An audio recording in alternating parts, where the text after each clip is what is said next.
Hello guys, how are you. Welcome back to our channel Yashwant academy. So आज का lecture आपका है 17 अगस्त थर्ड शिफ्ट का पेपर आरआरबी ग्रुप डी का।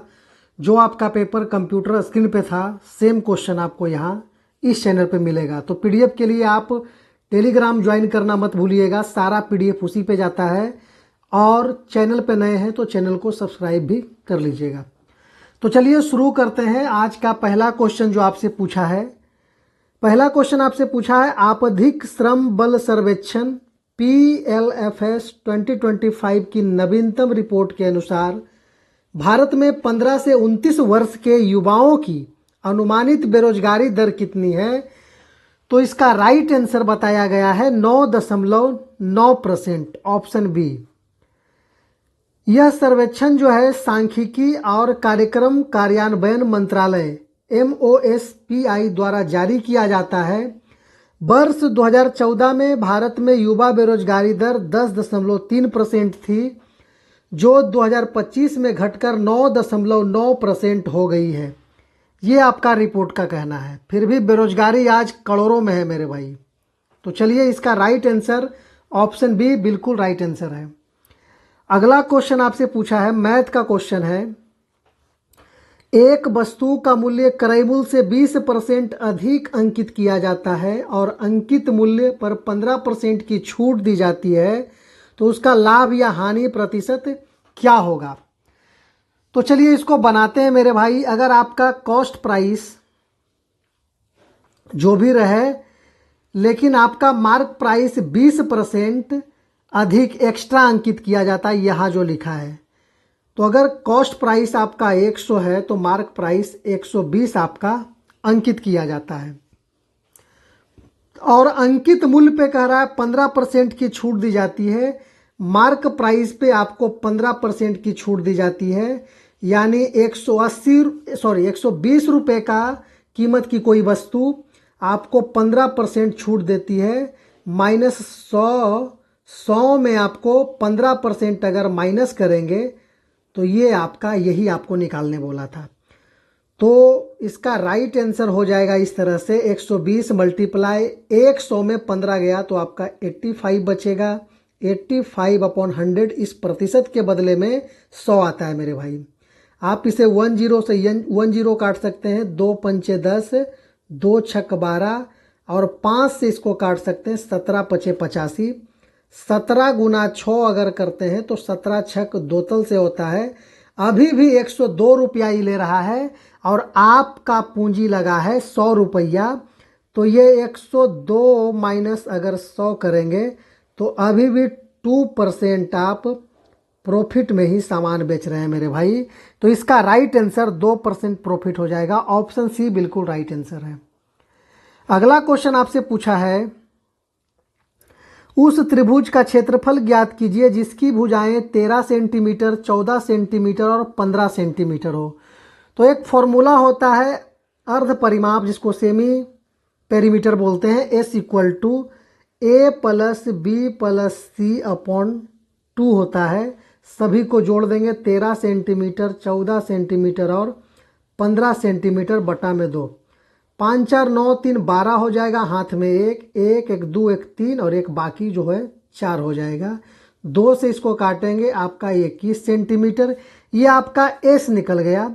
तो एक फार्मूला और आपको पता है, area of triangle Heron formula से, √under S × S - A S - B और फिर होता है S - C।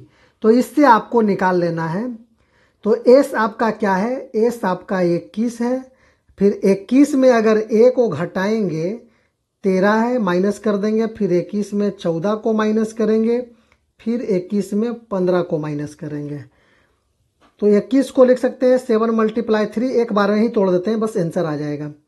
21 में से 13 गया तो 8, इसको 2 × 2 लिख सकते हैं, 13 8 21। 21 में से 14 गया तो आपका 14 7 21 7, और 21 में से 15 गया तो 15 6 21, 2 गुना 3 कर देते हैं। देखिए, वह 1 3 से 1 3 आपका बाहर, 1 7 से 1 7 आपका बाहर, 2 2 से 1 2 बाहर, और फिर इस 2 से 1 2 बाहर। इसका राइट आंसर यही हो जाएगा। 7 या 21 चौके 84 आपका 84 सेंटीमीटर स्क्वायर बिल्कुल राइट आंसर है मेरे भाई, ऑप्शन ए। तो एकदम इजी क्वेश्चन आपसे पूछा था। तीसरा क्वेश्चन आपका मैथ का है। यदि एक वृत्त की त्रिज्या 54 यूनिट है और उसके एक त्रिज्यखंड का क्षेत्रफल 405 पाई वर्ग यूनिट है, तो उस त्रिज्यखंड की चाप की लंबाई क्या होगी? ये आपको जब पीडीएफ में दूंगा इसलिए इसको मेंशन कर दिया हूं, लेकिन यहाँ हो लगता है कुछ गड़बड़ भी, मिसप्रिंट भी हुआ है, तो इसको मैं बनाता हूं मेरे भाई। यहाँ त्रिज्यखंड का क्षेत्रफल आपको दे दिया है। एरिया क्या होता है? 1/2 गुने आर्क ऑफ लेंथ, यह आपका 54 हो जाएगा। और दूसरा आपको क्या हो जाएगा? त्रिज्यखंड की चाप की लंबाई एल आपसे पूछा है। तो एरिया आपको दे दिया है 405 पाई 1/2 मल्टीप्लाई 54 और एल आपको फाइंड करना। 2 से काट दीजिए 27 बार में, और इसको 9 से काट दिए, 9 तिया 27, 9 चौके 36, 40 में से 36 गया, 4 बचा, 4 5 5 45, 9 पचे 45, सॉरी 9 पचे 45 होता है, 9 पचे 45 और 3 से इसको काट देते हैं मेरे भाई। तो ये आपका L = 15 पाई आपका बिल्कुल राइट आंसर है। ऑप्शन बी आपका बिल्कुल राइट आंसर है। अगला क्वेश्चन आपसे पूछा है 5 घड़ियां खरीदने पर 3 मुफ्त की योजना के साथ 25% की अतिरिक्त छूट और शेष राशि पर 15% फ्लैट कैशबैक के बाद कुल प्रभावी छूट ज्ञात कीजिए। ये आपको बोल रहा है कि टोटल 8 घड़ी आप लिए, उसमें 3 घड़ी आपको फ्री में दिया, 3 घड़ी आपको फ्री में दिया। मान लिया जाए पर बाच आपका प्राइस है 100 रुपये, तो 8 घड़ी का 800 रुपया, उसमें आपको 300 मुफ्त कर दिया, मतलब 3 घड़ी मुफ्त दिया, तो आपका कॉस्ट प्राइस 500 लगा। और 500 में क्या कह रहा है कि 25% का एक्स्ट्रा छूट है, तो 500 में 25% का एक्स्ट्रा छूट है, तो आपको 75% का कीमत लेगा। इस चीज़ को समझे कि नहीं मेरे भाई? यहाँ 100 में से 25 हमने माइनस किया है, तो 75% का पैसा आपका लिया है। 00 से 00, अब 5 से गुना करेंगे, 5 पचे 25 के 5, हाथ में 2, 7 पचे 35, 2 37। अब 375 रुपया आपसे ले रहा है, लेकिन इसके बाद भी बोला है कि 375 रुपया जो लेंगे ना, उसमें भी अगर नगद दीजिएगा कैश में तो 15% फ्लैट कैशबैक है। 15% कैशबैक भी करेंगे, तो अगर 100 में से ये 15% कैशबैक करेगा तो आपको 375 का बोल रहा है कि अभी भी 85% हम इसका पैसा लेंगे। तो आप इसको करके देख लीजिए। 5 से कटता है 17 बार में और 5 से कटेगा ये 20 बार में। 17 से मल्टीप्लाई कर लीजिए, 17 पचे 85 के 5, हाथ में 8, 17 सत्ते 19 से 119 और 8 127 के साथ हाथ में बच गया 12, और 17 तिया 51, 51 में 12 जोड़ेंगे तो 63 आपका हो जाएगा। 51 में 12 जोड़ेंगे तो 63 हो जाएगा, और बटा में 20 है। इसको हम 100 करने के लिए मेरे भाई, काटने के लिए आप 2 से भाग भी दे सकते हैं 20 से, लेकिन हम इसको ऊपर नीचे 5 से गुना कर दें, कोई दिक्कत है क्या? इधर 5 से 5 कट जाएगा तो फिर 1 हो जाएगा, कोई दिक्कत नहीं रह जाएगा। तो अगर करेंगे इसको गुना तो नीचे हो जाएगा 100 और ऊपर आपका हो जाएगा गुना करके 5 पचे 25 के 5, हाथ में 2, 7 पचे 35, 2 37 के 7, हाथ में 3, 5 तिया 15 और 3 18 के 8, हाथ में 1, 6 पचे 30 और 31। ये कट के आपका ये हो जाएगा। तो आपसे पैसा ले रहा है कितना? 318.75 रुपया। और ये टोटल प्राइस अगर देखा जाए, तो ये आपका 800 का प्रोडक्ट आपको दे रहा है मेरे भाई। 800 का प्रोडक्ट आपको 318.75 में दे रहा है, तो ये प्रॉफिट आपका निकल जाएगा। माइनस कर देते हैं इसको, डेसिमल लगा के 00। इस तरह से आप चाहें तो घटा सकते हैं। 800.00 में 318.75 माइनस कीजिएगा तो ये 25 आपका हो जाएगा। और इधर 9 में से 8 गया 1, इधर 9 में से 1 गया 8, और इधर हो जाएगा 7 में से 3 गया 4, 481 रुपये 25 पैसे का प्रॉफिट हो गया है मेरे भाई। तो आप इसको देखिए, बिना देखे हुए भी आप आंसर इसको टिक कर सकते थे। देखिए 800 में अगर 400 रुपये भी देते तो ये आपका 50% होता, 50% होता। लेकिन 400 से भी ज़्यादा आपका छूट दिया है, पैसा कम लिया है, तो ये आपका 50 कट जाएगा, 50 कट जाएगा। और अगर आप एक्यूरेट बनाना चाहते हैं तो आप इसको भी सॉल्व कर लीजिए।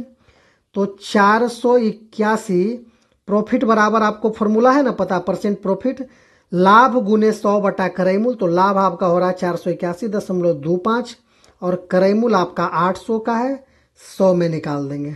डेसिमल से गया इधर 00, इसको 5 से काटते हैं, 5 से काटते हैं, 5 से 16 पंचे 80, 1 0, 5 से इसको काटते हैं, 5 नमा 45, बच गया 3, 3 पर 0 30, 5 6 30, 1 बचा, 1 पर 2 12, 5 दूनी 10, 5 पचे 25।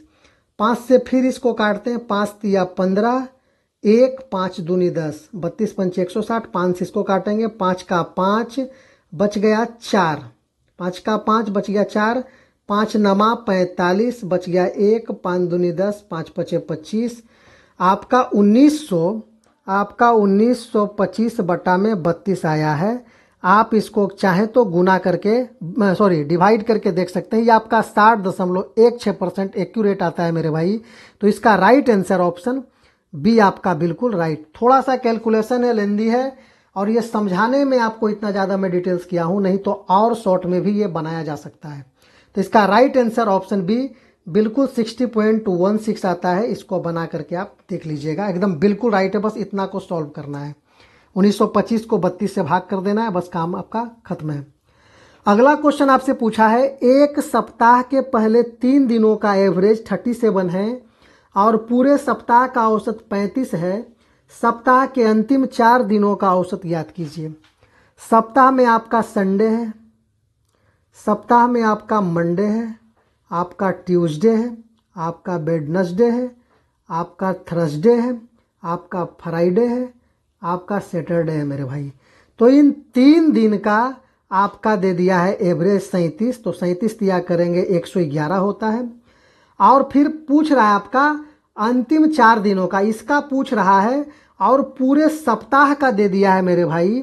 पूरे सप्ताह यानी 7 दिन का दे दिया है 35। तो 7 दिन का इसका निकाल के देखते हैं, 7 गुना करते हैं 7 से, 7 पचे 35 के 5, हाथ में 3, 7 पचे 35 के 5, हाथ में 3, 7 21 और 3 24। पूरा एक सप्ताह का इतना है, 3 दिन का इतना है। तो इसको 3 दिन इसमें माइनस कर देंगे, तो चौथा दिन 4 दिन का बचा हुआ का निकल जाएगा। 5 में से 1 गया 4, 4 में से 1 गया 3, 2 में से 1 गया 1। अब इसको हम 4 से डिवाइड कर देंगे, क्योंकि एवरेज पूछा है तो 4 से डिवाइड करेंगे। 4 तिया 12, 1 बचा, 4 तिया 12, फिर 1 बचे, 2 बचेगा, 4 तिया 12, 14 है तो 2, 4 पंचे 20। यही आपका 33.5 बिल्कुल राइट आंसर है, ऑप्शन बी बिल्कुल राइट आंसर है। अगला क्वेश्चन आपसे पूछा है, नल ए एक टंकी को 10 घंटे में भर सकता है और नल बी उसे 20 घंटे में खाली कर सकता है। यदि दोनों नलों को एक साथ खोल दिया जाए तो टंकी कितने घंटों में भर जाएगी? मेरे भाई एक टैप ए है, एक बी है। एक आपको भर रहा है जिसको प्लस से डिनोट करेंगे, एक खाली कर रहा है उसको माइनस से करेंगे। भरने वाला टंकी 10 घंटे में भर दे रहा है और खाली करने वाला 20 घंटे में खाली कर दे रहा है। तो दोनों कह रहा है एक साथ काम करेगा, दोनों एक साथ खुला हुआ है, यानी पानी भरने वाला भी खुला हुआ है और पानी निकालने वाला भी खुला हुआ है। तो ये दोनों का अगर एलसीएम निकालेंगे तो 10 और 20 का एलसीएम 20 हो जाएगा। 10 से 20 तक जाने में 2 आवर का समय लगेगा और 20 से 20 जाने में 1 आवर का समय लगेगा।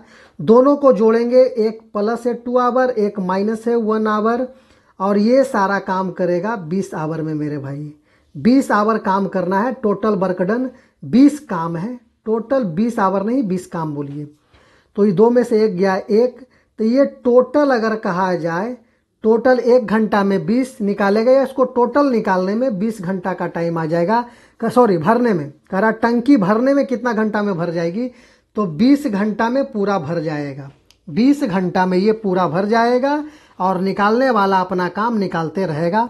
तो इसका राइट आंसर ऑप्शन सी बिल्कुल राइट आंसर है। देखिए भरेगा मतलब एक वो आपको बता देगा कि हाँ भर गया, 20 घंटा में फुल हो गया, लेकिन निकलने वाला भी तो चालू है। 20 घंटा से जैसे ही थोड़ा बढ़ेगा तो और बढ़ेगा, कुछ निकालेगा भी, कुछ बढ़ेगा, कुछ निकालेगा भी। तो इस तरह से प्रोसेस आपका चलते रहेगा। अगला क्वेश्चन आपसे पूछा है 2026 के राष्ट्रीय इंडोर एथलेटिक चैंपियनशिप में पुरुषों की 60 मीटर दौड़ में गुरविंदर सिंह ने कितने समय का राष्ट्रीय रिकॉर्ड बनाया है? तो ये 6.60 सेकेंड में आपका जो भुवनेश्वर में हुआ था, ये रिकॉर्ड दौड़ का अपना नया रिकॉर्ड दर्ज किया है गुरविंदर सिंह। तो इनका राइट आंसर हो जाएगा ऑप्शन बी। ये आपका भी रिपीटेड क्वेश्चन है मेरे भाई, पूछा गया क्वेश्चन है। अगला क्वेश्चन आपसे पूछा है अनुतीन चारना बिराकुल किस देश के प्रधानमंत्री हैं? Anutin Charnvirakul is the prime minister of which country? तो ये आपका थाईलैंड के प्रधानमंत्री हैं, अनुतीन चारना बिराकुल। अनुतीन चारना बिराकुल भूमजाई थाई पार्टी के नेता हैं। प्रधानमंत्री बनने से पहले इन्होंने थाईलैंड के सार्वजनिक स्वास्थ्य मंत्री और गृह मंत्री के रूप में भी कार्य किया है और अभी वर्तमान में ये प्रधानमंत्री बने हैं। अगला क्वेश्चन आपसे पूछा है सांद्र H2SO4 की उपस्थिति में जब एथेनोइक अम्ल एथेनॉल के साथ अभिक्रिया करता है तो इस प्रक्रिया को क्या कहा जाता है? What is the process called when ethanoic acid reacts with ethanol in the presence of concentrated H2SO4? तो इसका राइट आंसर हो जाएगा, उसको बोलते हैं स्टरीफिकेशन। स्टरीफिकेशन हो जाएगा ऑप्शन बी बिल्कुल राइट आंसर। इस अभिक्रिया में एथिल एथेनोइड जिसको एस्टर बोलते हैं और जल बनता है। इसका केमिकल इस तरह से फॉर्मूला होता है, रिएक्शन करता है CH3COOH प्लस C2H5OH। ये रिएक्शन करने के बाद बनता है CH3COO C2H5 प्लस H2O। ये आप पावर में जो सब देख रहे होंगे मेरे भाई, ये टाइपिंग मिस्टेक की वजह से है, सारा यहाँ होगा क्योंकि नीचे में लिखने वाला टाइप करने में आ नहीं रहा था तो मैंने इसको पावर में ही कर दिया है। तो चलिए इस तरह से आपका स्टरीफिकेशन हो जाएगा, ऑप्शन बी बिल्कुल राइट आंसर है। अगला क्वेश्चन आपसे पूछा है निकेल या पैलोडियम उत्प्रेरक की उपस्थिति में जब हाइड्रोजन की क्रिया एल्कीन से होती है तो क्या उत्पाद प्राप्त होता है? What product is formed when hydrogen reacts with an alkene in the presence of nickel और पैलेडियम कैटलिस्ट? तो इसका राइट आंसर हो जाएगा एल्केन का निर्माण होता है, एल्केन प्राप्त होता है, ऑप्शन बी बिल्कुल राइट आंसर है।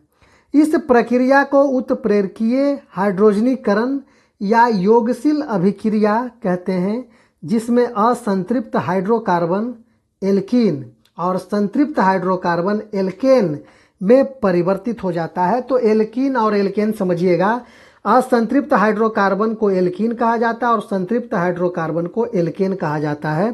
तो दोनों में डिफरेंस है, तो इसका राइट आंसर हो जाएगा एल्केन मेरे भाई, ऑप्शन बी बिल्कुल राइट आंसर हो जाएगा। अगला क्वेश्चन आपसे पूछा है केंद्रक यानी न्यूक्लियस के अलावा किस कोशिकांग सेल ऑर्गेनेल में अपना स्वयं का डीएनए होता है? तो स्वयं का डीएनए आपका माइटोकॉन्ड्रिया के पास होता है, ऑप्शन सी बिल्कुल राइट आंसर है। माइटोकॉन्ड्रिया और क्लोरोप्लास्ट को अर्ध स्वायत्त कोशिकांग कहा जाता है क्योंकि इनमें खुद का डीएनए और राइबोसोम होता है। मानव में माइटोकॉन्ड्रिया यानी डीएनए केवल माता से बच्चे में स्थानांतरित होता है, तो इसका राइट आंसर हो जाएगा ऑप्शन सी बिल्कुल राइट आंसर है। अगला क्वेश्चन आपका न्यूमेरिकल पूछा था 0.5 kg द्रव्यमान की एक वस्तु 8 मीटर प्रति सेकेंड के वेग से गतिमान है, उसकी गतिज ऊर्जा यानी काइनेटिक एनर्जी क्या होगी, ये आपसे पूछा है। तो गतिज ऊर्जा का फॉर्मूला होता है हाफ mv²। हाफ mv² जब इसको सॉल्व कीजिएगा तो आपका 16 जूल आ जाता है मेरे भाई, 16 जूल आपका आ जाता है, बिल्कुल राइट आंसर है, ऑप्शन बी आपका बिल्कुल राइट आंसर है 16 जूल। अगला क्वेश्चन आपसे पूछा है पद्म पुरस्कार। पद्म पुरस्कार हर साल किस राष्ट्रीय अवसर पर घोषित किए जाते हैं?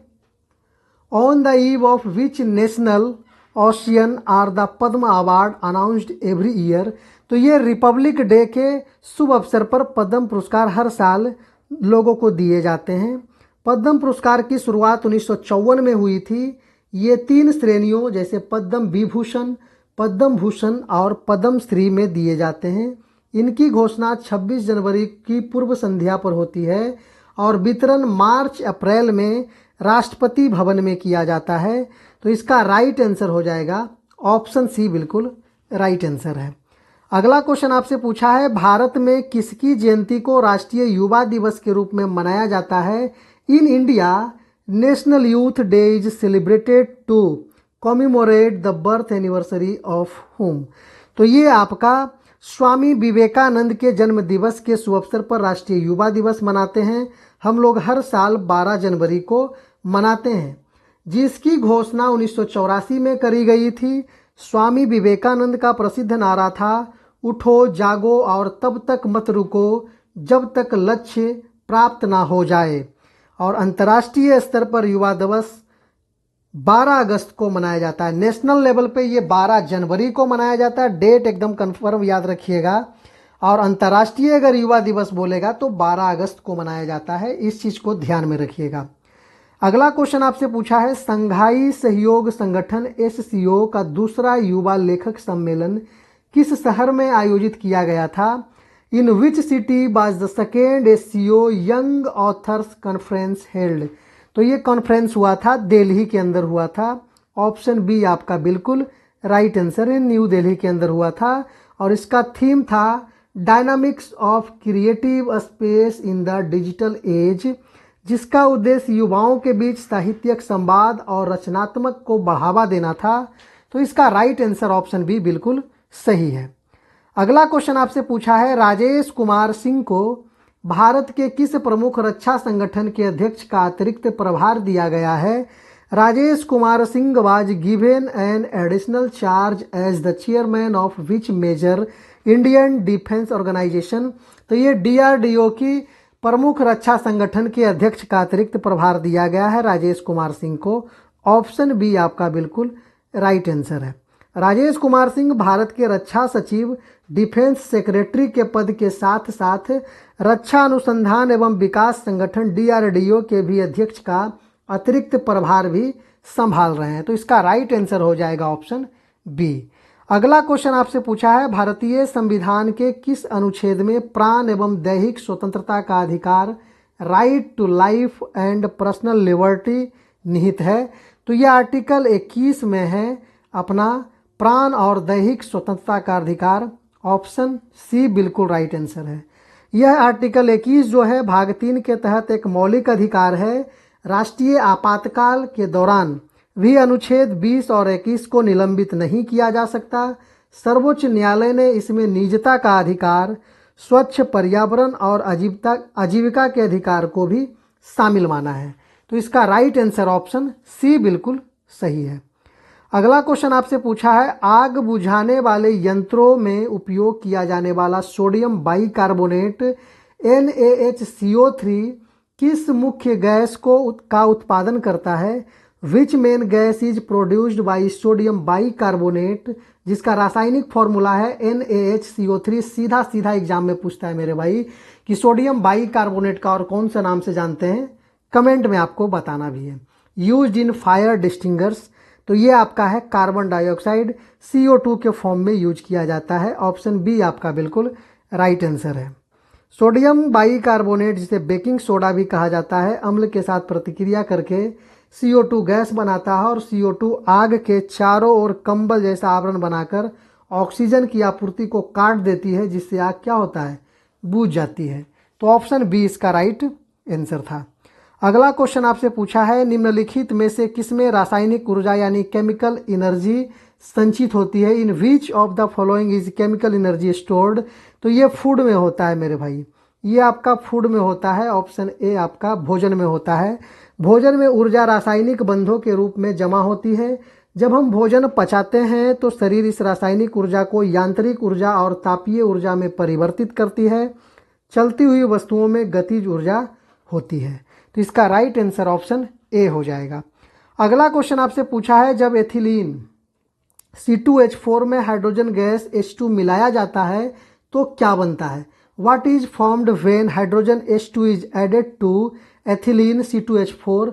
तो ये आपका एथेन बनता है, C2H6 बन जाता है, एथेन बनता है।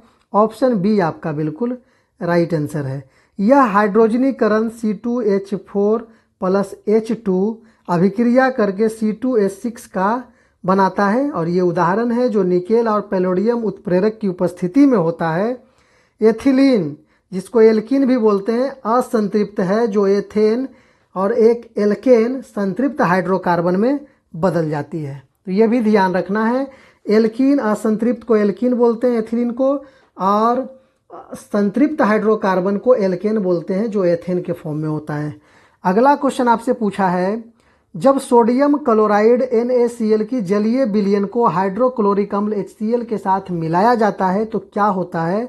तो ये आपका no chemical reaction takes place, यानी कोई जगह परिवर्तन या जगह नहीं लेता, आपका यहाँ कोई चेंज नहीं होता, no chemical reaction takes place.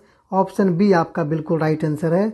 चूंकि दोनों में समान आयन मतलब Cl माइनस मौजूद होते हैं, इसलिए कोई नई रासायनिक अभिक्रिया नहीं होती है। यदि NaCl के जगह सोडियम हाइड्रोक्साइड NaOH होता तो उदासीनीकरण अभिक्रिया, जिसको न्यूट्रलाइजेशन बोलते हैं, रिएक्शन होती और नमक व जल बनता, लेकिन ऐसा नहीं होगा। तो यहाँ तक आज का पूरा सवाल था। वीडियो कैसा लगा? अगर अच्छा लगा तो लाइक ज़रूर कीजिएगा। चैनल पे नए हैं तो चैनल को ज़रूर सब्सक्राइब कीजिएगा, और PDF चाहिए तो टेलीग्राम आप ज़रूर ज्वाइन कर लीजिएगा। मिलते हैं आपको अगले सेशन में, तब तक के लिए जय हिंद, धन्यवाद। आप अपना नाम रोशन करें, अपने पेरेंट्स के सपने को पूरा करें, अपना सपना पूरा करें। माँ सरस्वती से हमारी यही कामना आपके लिए होगी मेरे दोस्त। तो चलिए मिलते हैं आपको अगले सेशन में, धन्यवाद।